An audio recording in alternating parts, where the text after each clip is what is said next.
The vast chamber of the Galactic Council was bathed in cold blue light, accentuating the otherworldly features of its members. The Council's supreme chamber was built to awe and humble. Towering columns, sculpted from obsidian, rose like the limbs of ancient trees, their forms twisting and spiraling up toward a distant, vaulted ceiling. Holographic projections floated in the air, displaying the ongoing war reports in vivid detail. At the center of the room, Grand Minister Krylos stared, his hollow eyes widening with disbelief.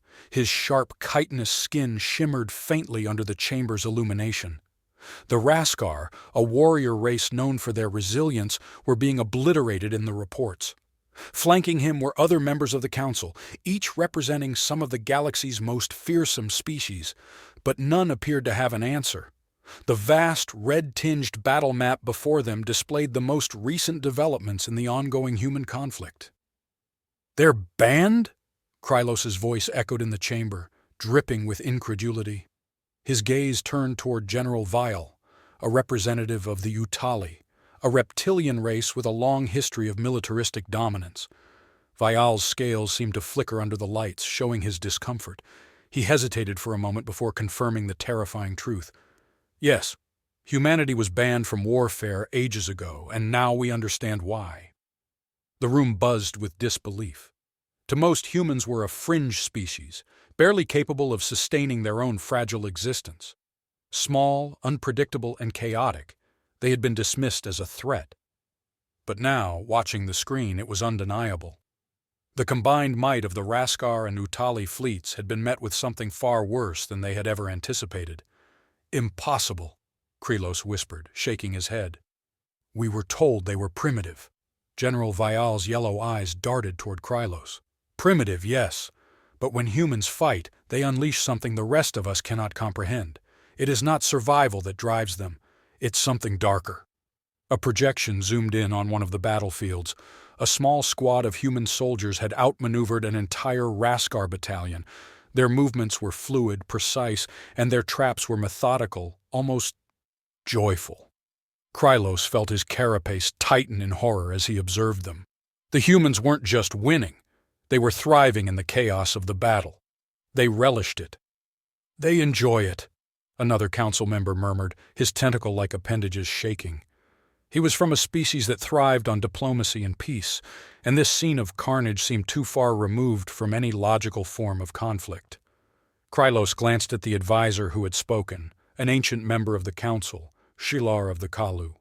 The Kalu were known for their vast knowledge, having witnessed eons of galactic wars. But even Shilar seemed disturbed, his pale, translucent skin glowing faintly in the dim light. "Humans were banned for this very reason," Shilar intoned, his voice a hollow echo of regret. "They don't simply fight for territory or resources. They fight because they are driven to dominate. They don't stop when victory is assured. They stop when their enemies are utterly broken." The silence that followed was thick with dread. Krylos turned back to the screen, watching as the human forces pushed forward, their strategies unfolding in ruthless precision. The coalition of alien species, which had once seemed invincible, was being dismantled piece by piece. The human forces operated with an eerie efficiency, as though the war was a game in which they were far superior. "Is there no way to stop them?" Krylos asked, his voice now tinged with desperation. General Vial hesitated before responding. "Orbital bombardment was considered, but we fear retaliation in space. The humans, they've only deployed a fraction of their forces. What we've seen here is a test. They're toying with us." Krylos could hardly believe it. The humans, once seen as insignificant, had turned the tide of the galaxy.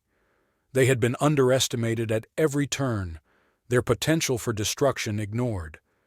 Now, the Council had no choice but to confront the reality of their mistake. "What do they want?" asked another council member, his deep voice trembling.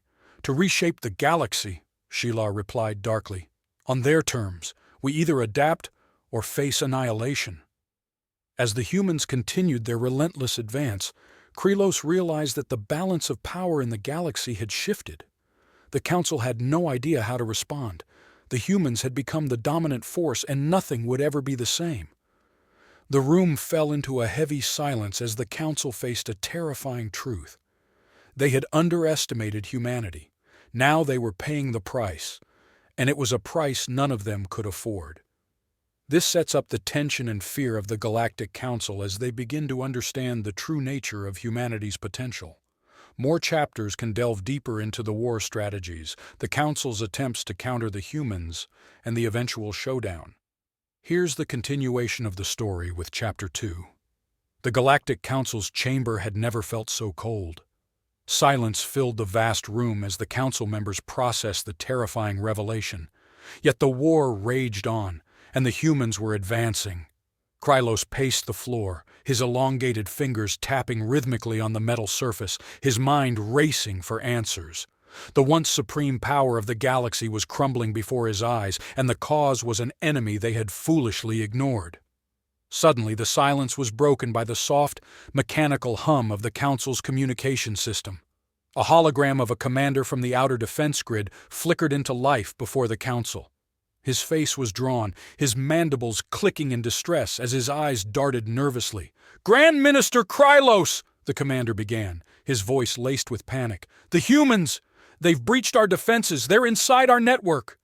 Krylos stopped dead in his tracks, his mind spinning with disbelief. "What do you mean, inside?" The commander swallowed hard before continuing. "They've sent a strike team, sir, our orbital stations. They've been infiltrated, and our intelligence suggests they've already disabled key defensive systems." The chamber erupted into chaos as council members voiced their fears. Vial slammed his clawed hand on the table in frustration, his reptilian eyes narrowing. "Infiltrated? How could this happen so quickly?" Krylos knew how it had happened. The humans weren't just masters of brute force. They were cunning, adaptable, and merciless. They had taken advantage of the Council's arrogance, using guerrilla tactics to strike at the very heart of the Coalition's defenses. "Show me," Krylos commanded, his voice cutting through the noise. The hologram flickered, and the Council was shown live footage of one of their most secure orbital defense stations. It was eerily silent, save for the occasional flicker of lights. The station, once bustling with activity, now appeared abandoned. In the shadows, a group of human soldiers moved like ghosts. They were silent, methodical, and terrifyingly efficient. "They disabled our communications before we even realized they were there," the commander explained, his voice barely a whisper. "Our forces were blindsided." As the human strike team continued their advance, Krylos watched in horror as they planted devices at key structural points. The humans weren't just infiltrating. They were dismantling the entire station from within. "We need to stop them!" a council member shouted, his voice trembling with fear. "If they take the station, they'll have access to the entire defense grid!" "Send reinforcements!" another demanded. But Krylos knew it was too late. The humans had already anticipated this. They had come prepared, with technology and tactics far beyond what the Council had expected. "We can't," Vial said bitterly. "Any reinforcements we send will be walking into a trap. The humans have control of the station's systems. They'll be cut down before they even set foot inside." The commander on the hologram looked pale. "Grand Minister, we estimate the humans have less than 100 soldiers inside, but we can't get to them. They've taken over critical systems and sealed us out."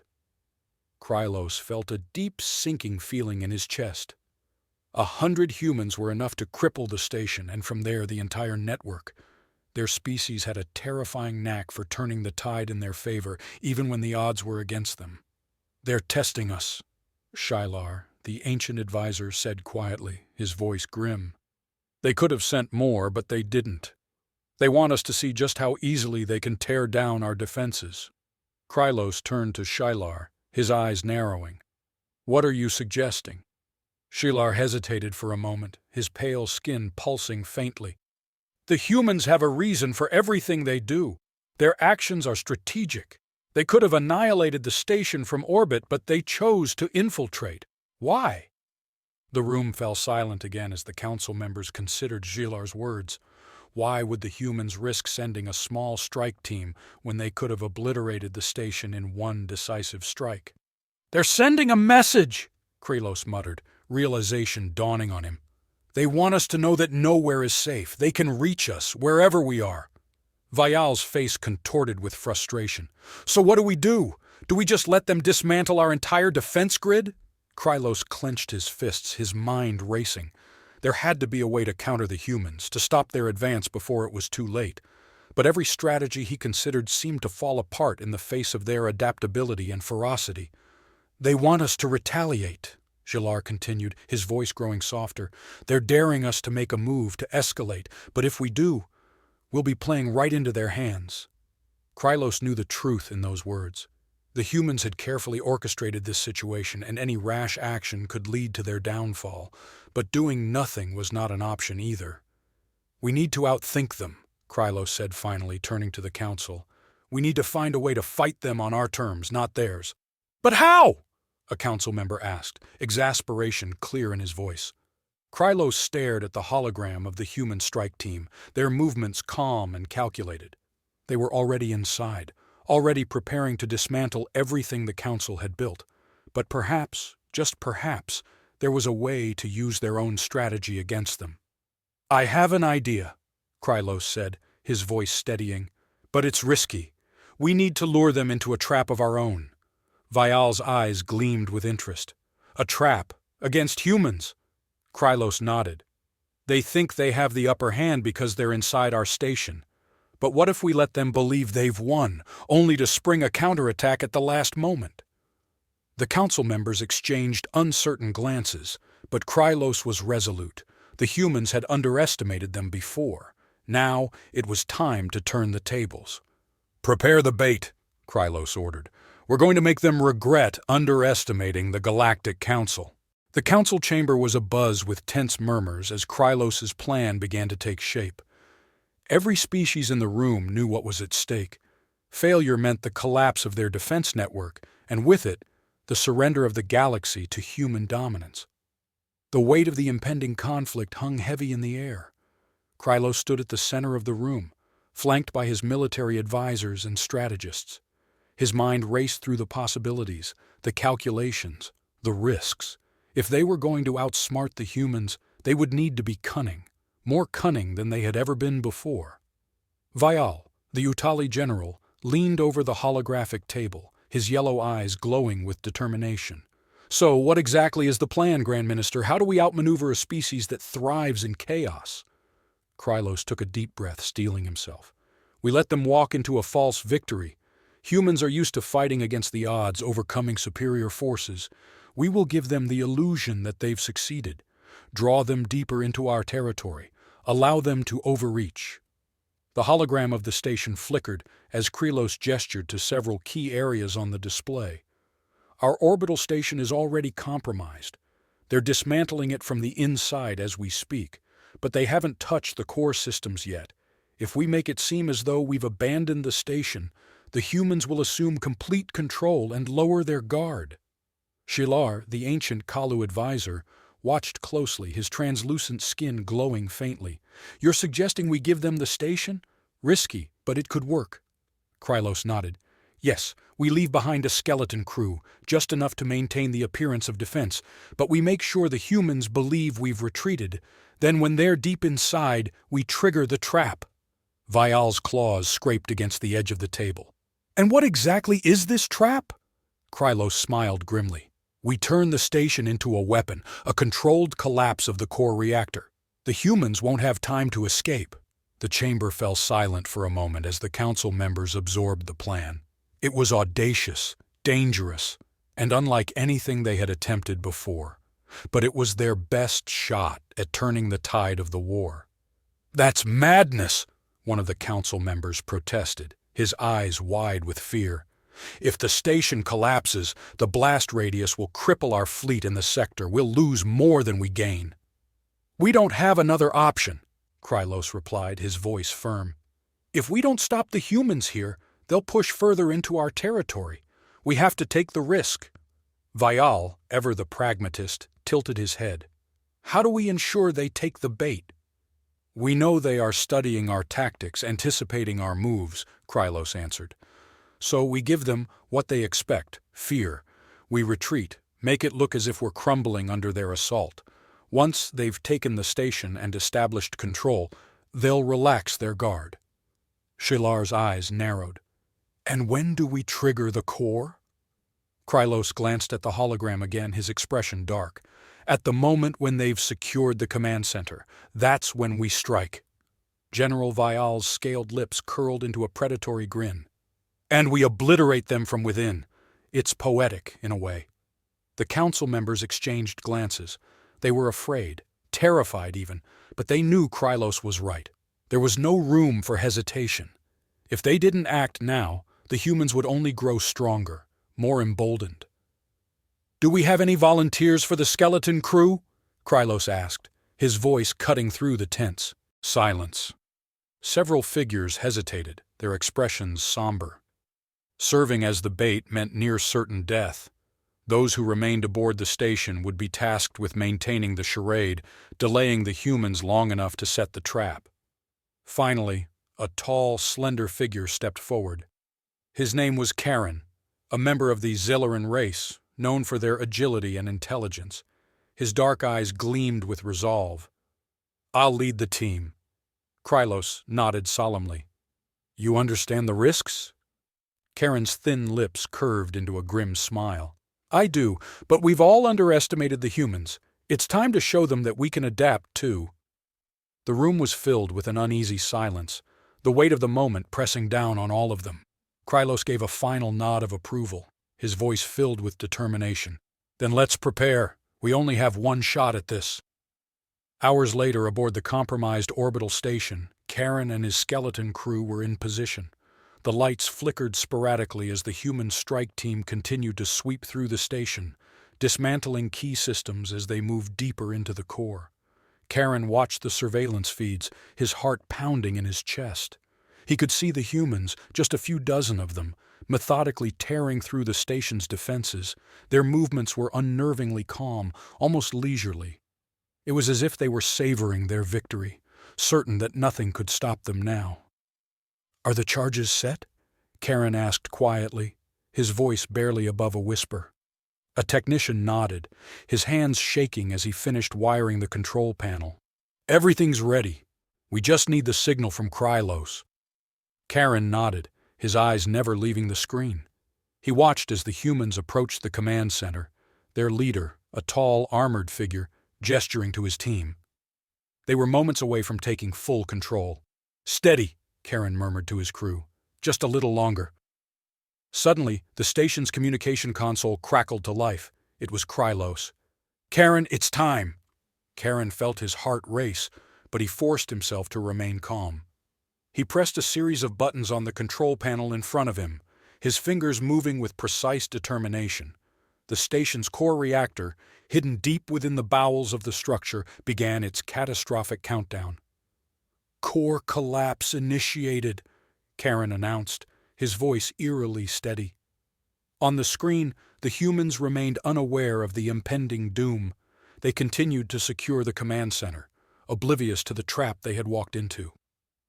"Let them think they've won," Karen whispered. Then, with a final press of the button, the trap was sprung. The core's energy reading spiked, and the lights throughout the station flickered violently. The humans paused, their leader barking orders as they realized something was wrong. But it was too late. The station shuddered violently as the core's collapse began. Within moments, sections of the structure started to implode, the controlled detonation sending shockwaves through the entire installation. Karen allowed himself a small smile of satisfaction. The humans had been outplayed. For the first time, they had underestimated their enemy. As the station's destruction accelerated, Karen and his team braced for the end. They had succeeded in luring the humans into a trap they could not escape. Now, they would all share the same fate. "Good luck, Krylos," Karen whispered, just as the final explosion engulfed the station.